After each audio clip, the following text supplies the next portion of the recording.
Hello everyone, welcome to the spoiler talk of Spider-Man Homecoming, a movie that I very much love, and I will just get straight into it because let's not waste any time, shall we? So this movie starts off with Vulture getting fired. I'm gonna call him Vulture even though his name is Adrian Toomes, but I'm just gonna call him Vulture. It makes things simpler. So Vulture basically gets fired from cleaning up after the Avengers movie because Damage Control is now here, and Tony Stark made a deal with Damage Control, and then Vulture's like, well, why don't we just sell these as weapons? And that's basically what he's gonna do. He's gonna instantly go into the crime business because he sank a lot of money into this job, and then he just gets fired from the job. So now he has no money, so he needs a way to make money. And then 8, technically 4, but as the movie states 8, but it's officially 4 because obviously Avengers was in 2012. This movie takes place in like September of 2016, but it seems like he's doing really well for himself. He's even has a really cool Vulture suit. I love the design. I didn't say this in my review, but I love the design of the Vulture suit as well. I think it looks really cool, and apparently Kevin Feige was actually a fan of Vulture and has wanted to use Vulture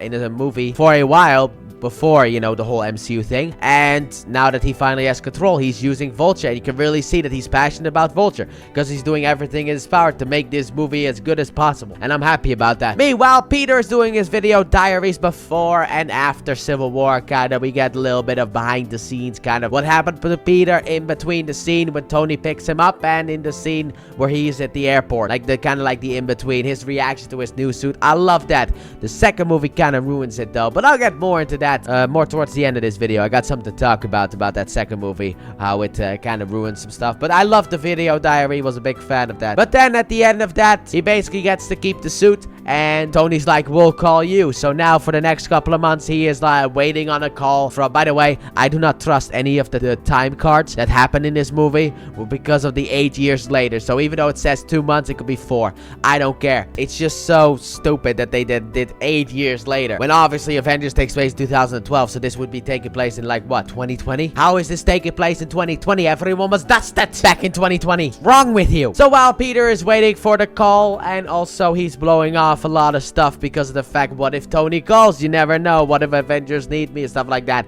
Like, I can't go to the catalog because what if the Stark internship happens? You never know. Also, he's in love with Liz, and that's basically Liz's whole plotline in this movie. But what I do like is that one sequence that we get to see of him in school where he makes the web fluid, because obviously how he doesn't have that tech, so he uses like school stuff in order to make the web fluid. I love to see that stuff. That is a really good scene. And then after school he gets a bit of a sandwich, and I like the way that the interaction that he has with the sandwich guy. Thought that was really funny, and that will also set up something later. And now it's time for amateur heroing, baby, because of the fact that the city needs to be saved. So he goes around, stops a bike thief, and then he's just like, oh, is this anyone's bike, eh? And I love that. I love the fact that he is just screwing everything up kind of in this section of the movie because of the fact that it just makes sense. He is new to this whole heroing thing, so you see something like it looks like someone is breaking into a car, which technically he is, but it's his own car. So it's like, yeah, but anyone could have made that mistake, you know? Or it's like, okay, yeah, I got the bike thief, but like, now what do I do with the bike? You know, like, is this your bike? Is this your bike? Like, someone needs to own this bike, okay? It was stolen. I saw it being stolen, but like, who does it belong to? No, I don't know. I don't know what to do, and I could put it back, but then someone else could steal it. So what am I gonna do? Is just leave a note, hope for the best, that kind of stuff. I thought that was hilarious. I loved every second of that because it is just how it would realistically go, because you can't get everything perfect on the first try. That's why usually in these superhero movies we see the big stuff, you know? We don't see the street level stuff, and this is where we get to see the street level stuff, and just seeing him messing up, I love that. Also, nice Stan Lee cameo, R.I.P. the boy. Don't make me come down there, you punk. But then there's a bank robbery that's about to happen, so Peter gets in. He tries to act all cool, but the people are wearing Avengers masks, so he's like, oh cool, you're the Avengers. Thor, Hulk, nice to see you. Missed you in Civil War and everything like that. Why is Tony robbing a bank? I'm starting to think you people aren't the Avengers. Like, this is Spider-Man. This is everything I wanted Spider-Man to be, because Spider-Man is the one who makes the quips. He quips around all the time, and that's what he's supposed to do, and he does that here. He does that here, and he does it like tastefully. It's not like in the Amazing Spider-Man movies where sometimes it feels a bit forced. He actually does it tastefully here, and I love that as well. But sadly enough, the deli gets blown up, so Peter has to save the sandwich guy, and then the people with the weapons escape, sadly enough. So he did stop a bank robbery, but once again, things went wrong, and we get to see the impact of it. Love it. Absolutely love it. But afterwards, he goes home and also Happy's moving. We learned that as well. Apparently, Avengers Tower has been sold off and he is moving over to the Avengers facility that we saw in Civil War. But when he gets home, Ned learns the truth because Peter's very carefully climbing on the wall, closing the door with his webs, comes down, turns around. Oh, hey, it's Ned. Fantastic. And he's like, hey, Ned, you can't tell anyone anything. And that's like, but why? It's like, because of the fact that I told you so. I mean, I would have been even worse with him. I would have been like, if you tell anyone about this stuff, our friendship is done. Okay, I'm done with you. Simple as that. All right, we've been friends for a long time, but if you do this, we're done. It's over. Like, our friendship is over. Simple as that. That might keep him in line because you can't tell that. So Ned promises to keep the secret, which is kind of gonna go bad. But then the next day, we have a Captain America gym video. We also later on have a Captain America detention video, and then also the post-credit scene. And I actually like this. I also like the fact that the gym teacher's like, this guy's some kind of war criminal or something like that, but we gotta keep showing him, so I don't really care. I love that as well. It's like they actually mentioned that. So then during gym class, Ned is bothering, and also throughout school, Ned is bothering Peter about the hero stuff. And during the gym class, Liz is kind of into Spider-Man, and then Ned is like, Peter knows him. It's like, oh, okay, yeah, great, okay, thank you for keeping my secret, my dearest friend.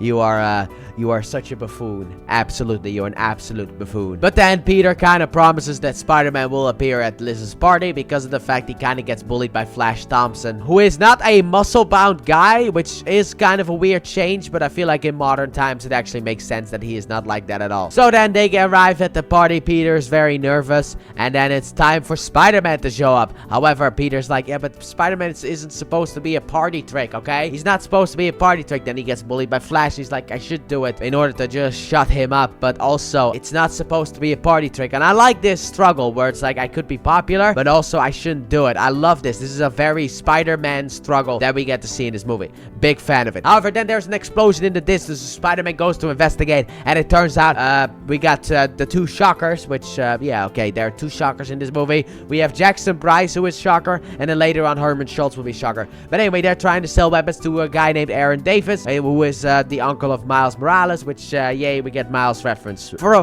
like the two Miles fans, it's for you. Actually, there's more Miles fans. I know, I'm just making a joke. Anyway, doesn't really matter. But Aaron Davis is kind of like, look, I just want something low key, okay? I don't need to blow people back in time. Like, what is your problem? I just want something small. But then the phone goes off, so that kind of ruins everything. But Spider-Man then jumps down. Hey, if you want to shoot someone, shoot at me. And so Aaron Davis gets away, and then Schultz gets inside of the van and drives off with Jackson in the back while he's shooting at Spider-Man, who is kind of trying to follow them. Then we get a movie parody, which was actually fun to see. I very much like that as well. And Spider-Man, sadly enough, isn't able to catch them because of the fact that Vulture arrives. So we have our first interaction, and then accidentally his parachute deploys, so he almost drowns in the water until Tony saves him. And then he tells Peter like how irresponsible it was, and how he's supposed to just do the low-key stuff, not go after people like that. And then we also get the explanation as to why, to anyone wondering what at least the Netflix stuff is canonized into the MCU. Why did the Avengers never show up during the Netflix stuff? It's because it's below their pay grade. This movie perfectly explained that with the fact that it's below their pay grade. So there's your explanation. So he basically gives Peter a bit of a scolding. Peter then walks off, and then he's like, oh, hey, I found a piece of the tech that they were using. Let me just take this home with me. And then Vulture is really upset about the fact that they are just like blowing everything up in a big spectacle. And he gets angry at this guy named Jackson, and then Vulture kills Jackson by accident because he thought it was the anti-gravity gun, and it wasn't. It just blows him away. So he then picks up the Shocker weapon, which is the only thing that didn't get disintegrated, and he gives it to Herman Schultz like, you're the Shocker now. And I'm like, you should put on a mask. Show me the Shocker mask. Oh, by the way, also, for anyone who says that 3 villains is too much for a Spider-Man movie, this movie technically has 3 Spider-Man villains. They're all working together, but it's still 3 Spider-Man villains. And this is how you do multiple villains, because you have Vulture, Shocker, but also the Tinkerer is also in this movie, who doesn't really do much in the movie, so I didn't feel like talking about him in the review. But still, it is nice to see that they 3, technically 4, because we got 2 Shockers, but 3 villain movie can actually happen. It's just combining combine them, like make them a team instead of having 3 different storylines going on, because that's where Sony went wrong. So Marvel instantly is like, this is how you do 3 bad guys, okay? Simple as that. Meanwhile, the next day at school, Peter is using the school in order to be able to explore the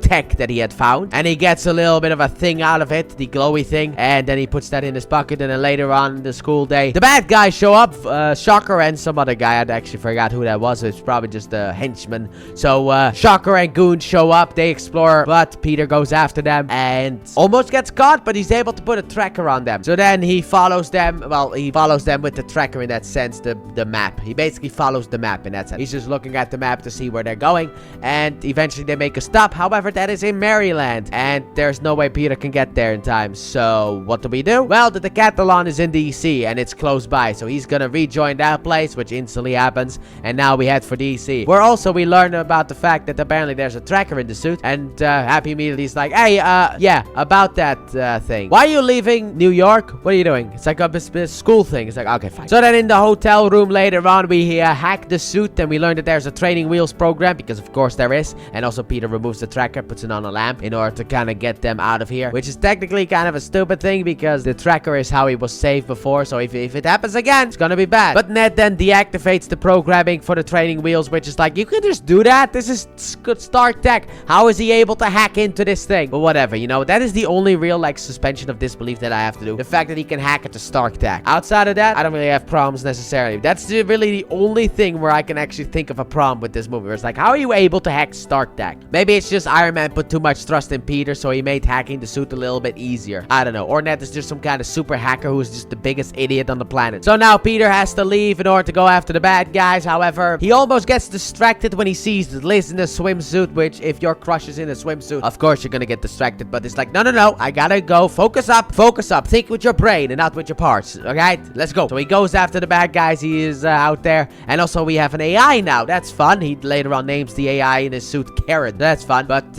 also, because of the fact that he deactivated the training wheels program, his webs are all screwy now. So that's gonna come into play later as well. But anyway, Peter learns that they are going on a heist. So Peter tries to stop the heist. He does actually stop the heist. He stops Vulture from taking stuff. The problem is he gets locked into the truck and it drives off to the damage control facility. So now he's locked in. And while he's locked in, alright, might as well learn about my suit, right? Alright, Karen, run the refresher course. Give me everything. And after he has learned everything and also given her the name Karen, turns out it's been about like half an hour. So yeah, that didn't really take long. So then when Peter learns that the glowy thing is actually a bomb from Karen, he's like, I need to get out of here now. Time to hack the door. So he spends hours trying to hack the door in order to open it up, and eventually gets it to open. He goes on to another truck and he is able to escape the facility, and now he needs his fastest route back to the place. However, the decathlon happens. Thankfully they win because of Michelle, which is nice. Alright, fine. You know, that's her character in the movie. She's basically just a one-liner. Fine. But anyway, they win it, and then they go to the monument, and that's when Peter calls Ned. Ned says that they're at the monument, so now Peter has a location to go, and he needs to stop that bomb from going off, which I kind of wish Peter kind of talked faster about that stuff. When Ned picked up, immediately Peter should have said, there's a bomb in your bag, and then called it a day. But he didn't. He's like, hey, Ned, what's up? By the way, there's a... No, please, Ned, wait, listen, but there... Ned, okay. Oh, hey, Liz, how you doing today? That kind of stuff. So he goes over to the monument. He climbs the monument from the side, and then he needs a way in. He finds a way in, but the glass is basically bulletproof. So Spider-Man needs a lot of force. And also, this is the first time he's been this high, so he has a little fear of heights. But he then uses his web, and then he swings his way, like basically swinging back and forth in order to break through the glass, which doesn't work. Then a random helicopter just pops up. Police helicopter just pops up. And because of the fact that the bomb activated, so now there's a structural damage. So Peter tries to get his best to get in there, but then he uses the helicopter in order to build up more momentum in order to get in. And that's when the elevator falls, and Peter gets the elevator and everything. He gets it back up to where they need to go after falling into the elevator and being able to pull it up from the bottom instead of from the top. He is able to get it up from the bottom, and then afterwards, when everyone leaves except for Liz needs a little bit of saving because she is the love interest in the movie, and if you don't save the love interest once in the movie, you're doing something wrong. Simple as that. So she gets saved, and then Peter falls away into the darkness, and then afterwards, Peter's kind of like, I'm done with school. I'm just gonna focus fully on being Spider-Man, but he gets detention, so that doesn't fully work. But afterwards, he just leaves detention, which is just allowed, I guess. I mean, it's not allowed, but still, he leaves detention, and he goes back home, and he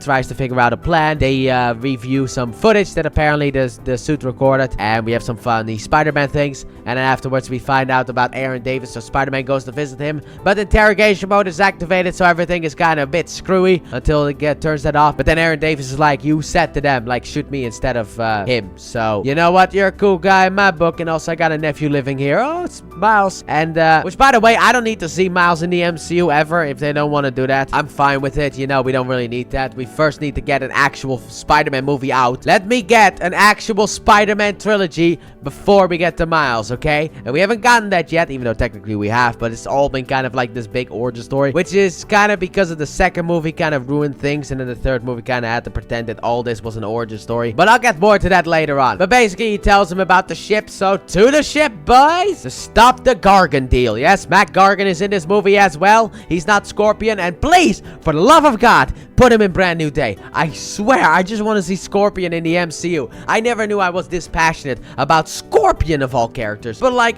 it's been so long since this movie came out. Almost 10 years ago, this movie came out. And we still have not seen anything from Scorpion. I want to see Scorpion. Don't abandon that like you abandoned Doctor Strange 2. And just make Doctor Strange 3 for no reason at all. But anyway, Vulture's gonna deal with Gargan, and the deal's happening. Spider-Man is investigating everything, and then once the keys come into play, also he gets a call from Stark where he's like, yeah, I'm at band practice. Also, bye. I got something to do. Bye. I need to hang up on you. Bye. He takes the keys. There's a little bit of a fight, but then one of the weapons blows up because of, you know, Vulture's involvement with the big weapon. So Vulture and Shocker are able to escape, but then the whole ship gets blown in half. It's like Megatron all over again. I want 2 pieces. And Peter tries his best in order to use all the strongest structure points in order to be able to save the ship, but he was 98% done, so it didn't work out. And then when he tries to stop it again by, you know, doing the whole train sequence, but this time with a boat, you hear a bunch of doo-doo-doo-doo-doo. And basically, it's just Iron Man. He came to save the day, and Peter's like, if you had just listened to me, none of this would have happened, okay? I tried to stop them, and you can't even be here. And then Tony pops out of the suit, and then we get the perfect line for Peter. If you're nothing without the suit, then you shouldn't have it. And it's like that. Okay, yeah, it is technically a new version of with great power comes great responsibility, but still, it's a great line. I love that line. So he takes the suit back, and basically, in a sense, Peter gets fired from his Stark internship. So now he's gonna go back to being just good old-fashioned Peter Parker, because also, he has no leads to go on to go after Vulture. He's got nothing. So he goes to being back to Peter Parker. He makes up with everyone, basically. You know, he fixes the problems at school, and he's just Peter Parker again. He even learns that Liz likes him and asks her to a homecoming after he learns that she doesn't have a date that she accepts. So it's kind of like that Spider-Man 2 sequence when Peter gives up being Spider-Man, and his life is just turning around immediately. So he goes home. He's like, I need a suit. So he suits all up. Not like Spider-Man, but like Peter Parker. He goes over to Liz, and here we go. My favorite part of this whole movie. Who opens the door? It's Adrian Toombs. Yes, Liz Allen, or I guess just Liz. We don't know if her last name is Liz Allen, but like her name is Liz. In the comic book, she's named Liz Allen. So my guess is just she has the last name of her mother. Simple as that. Anyway, Vulture is her dad. So that brings a whole new tension. Like, when I first saw this in the theater, I was like, no way! Oh, this is so cool, and it's so tension-filled because we know that Peter knows that that is Vulture, and Vulture doesn't know that Peter is Spider-Man, and we can't let him know. Also, I really want to do your daughter, but you're the bad guy. Oh. And then after that, he offers the car ride, and Peter's like, you don't have to, you know, I kind of want to be out of here as fast as possible, but that's not really gonna work. He's gonna drive them, and on the drive over, Liz kind of talks a bit about Peter's internship, and then Spider-Man, and then Adrian isn't an idiot. He actually puts 2 and 2 together, which I love that as well. He puts 2 and 2 together. He's like, so about that monument thing, because initially he's like, how did 2 and 2 become 5? That makes no sense. All right, something isn't adding up. How did we get the 5 from 2 plus 2? How do we get back to 4? I need to get the right question. So about that monument thing, it was difficult, wasn't it? It was a good thing your buddy Spider-Man came to save you. And Peter's like, yeah, I wasn't there. It's like, that's where 4 was. You're Spider-Man. Okay, cool. So they arrive at the school, and then afterwards, Liz gets out, and Vulture's like, go on in, honey. I gotta give him the dad talk. So he then talks to Spider-Man. He's like, I know you're Spider-Man. Simple as that. All right, I got one more job to do, and then I'm done. So you are going to stay stay out of my way. You're gonna show my daughter a good time, but not like that. And afterwards, I'll never see you again. Simple as that, okay? So now comes the big problem for Spider-Man to deal with. Go to the dance with the girl that you like, or stop the bad guy and never get with the girl that you like. The ultimate dilemma for a superhero. So Peter goes in, he walks up to Liz, and he's like, I gotta go. So he leaves. He lifts a couple of lockers, grabs his old spider suit that he had there. When was the last time he watched that thing? He puts on the suit, he goes outside, but before he can put on the web shooters, Shocker is there, and this is where he should have worn the mask. But anyway, Shocker is there, hits him, and then we have a little bit of a fight. Ned helps me with the web shooter, so thank you, Ned. We take out Shocker because it's Shocker, okay? He gets taken out in 2 seconds. That's his whole character. Come on, did you not read the Ultimate Comics, which I actually have read? Shocker's introduction is him just getting beaten by Spider-Man. That is the introduction. He does something, and then he instantly gets beaten by Spider-Man. That's the introduction of Shocker. That is Shocker's character. They got his character down perfectly. But now Spider-Man has to go after Vulture, and he was already planning this when Vulture was threatening him because he dropped his phone in the car. He knew he was gonna go after it, and I love that. That is like the little detail where it's like, yeah, this is Spider-Man. He was always gonna go after Vulture no matter what. So he steals Flash's car, he drives off, he's going after, and Ned becomes the guy in the chair, and I love that as well. I love it also later on where he's like, I was looking at porn. I love that. But yeah, basically Happy doesn't want to pick up the phone, and so Spider-Man basically has to do this alone. So he goes over to Vulture, he's like, hey yo, I'm here to stop you. And then he's like, look man, okay, look, you're not a bad kid. I like you even, okay? I can see why Liz likes you as well. Also, I'm gonna be honest with you guys, but you're not gonna stop me, okay? Because you don't really understand how the world works. I have to do this in order to be able to support my family. Simple as that. And Peter's like, no, being a criminal is never the answer. And it's like, thank you. Somebody needs to say it to these criminals. But then the Vulture suit flies in. Peter dodged the Vulture suit. However, the Vulture suit wasn't really aiming for Peter. It only made it look like it was aiming for Peter, because what the Vulture suit was really after was kind of breaking all the pillars in the building so that it would come crashing down. So Vulture leaves. Peter gets crushed by the building, and now we wait because the big one is coming, kind of like in GTA 5, but it's the big plane. That's what we need to go after. So while he's waiting, let's cut back to Peter Parker, see how he's doing. It's gonna take a while before that plane takes off, which also I like how we get to, like, weirdly enough, we get a sequence where it's like Cap's new shield, and I'm like, what? He never gets a new shield in the movies. Like, he gets one from Wakanda, but that has nothing to do with Tony.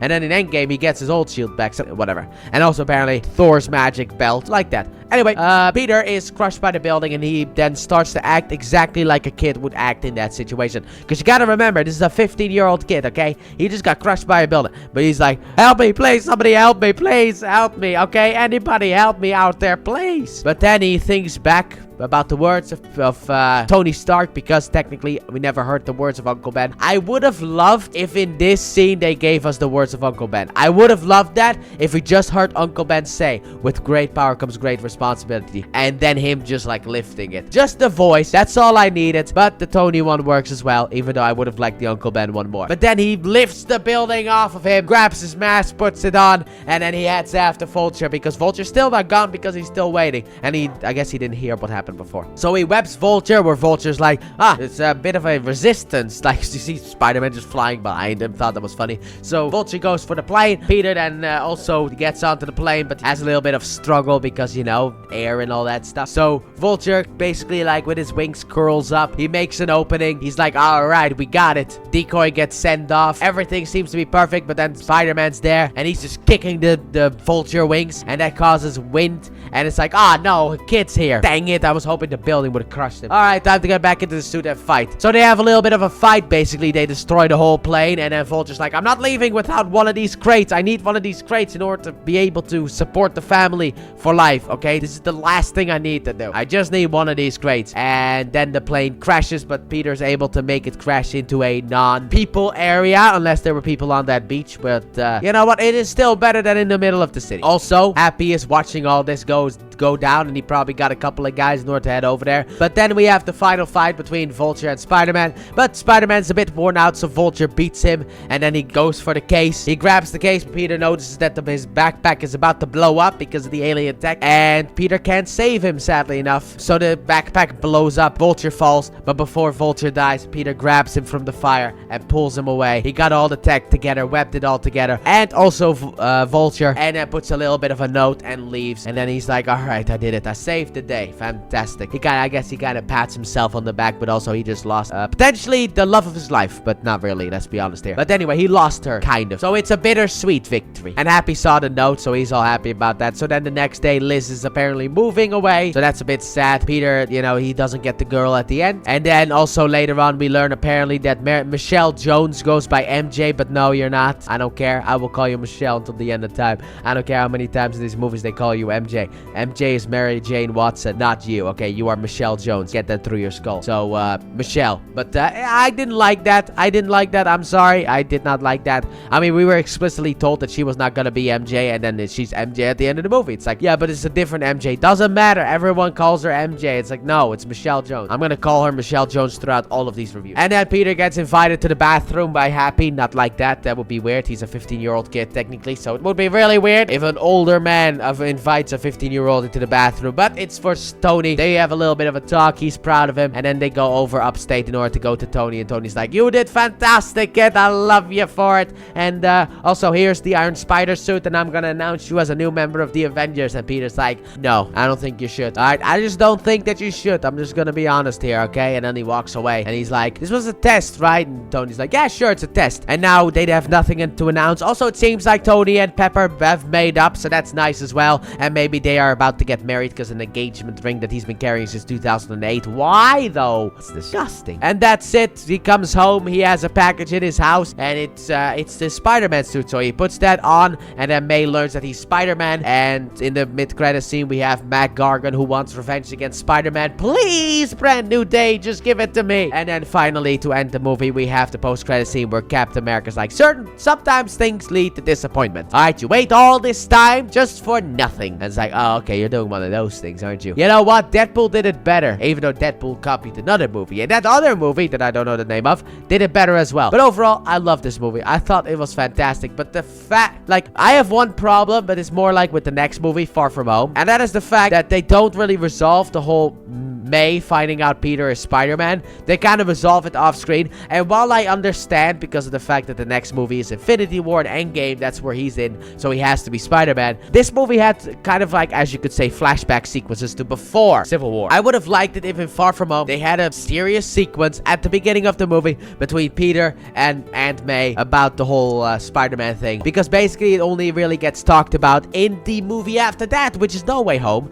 where it's like, oh my god, I had to go through so much when May first found out about the fact that I was Spider-Man. It's like, I would have liked to see that, okay? I would have liked it if Far From Home showed that off, but whatever. That is more of a Far From Home problem, and not really a this movie problem. But overall, I loved this movie. The lessons that it teaches Peter, I loved it. This movie is absolutely great. It's just like the sequence with Vulture and Peter, and the fact that Vulture is her love interest's dad. Fantastic. The fact that it's like, help me, but then later on it's like, no, I have to do this myself. I am the only one right now that can stop Vulture. I have to stop Vulture. And also the fact that he's risking everything to stop Vulture. That is quintessential Spider-Man, and I love this movie for it. But that has been the spoiler talk, so I'm gonna end it here because I got a lot of editing to do. So, thank you all so very much for watching the spoiler talk. Let me know in the comment section down below what you guys thought about this movie. Spoiler filled. Go nuts with the spoilers. And with that being said, do you guys have enjoyed? And if you did, please like button, subscribe if you haven't done so already, turn on notifications, and don't forget to check out the Let's Play channel, link in the description and at the end of the video. And I'll see you guys next week when we go through the first season of Punisher. Bye!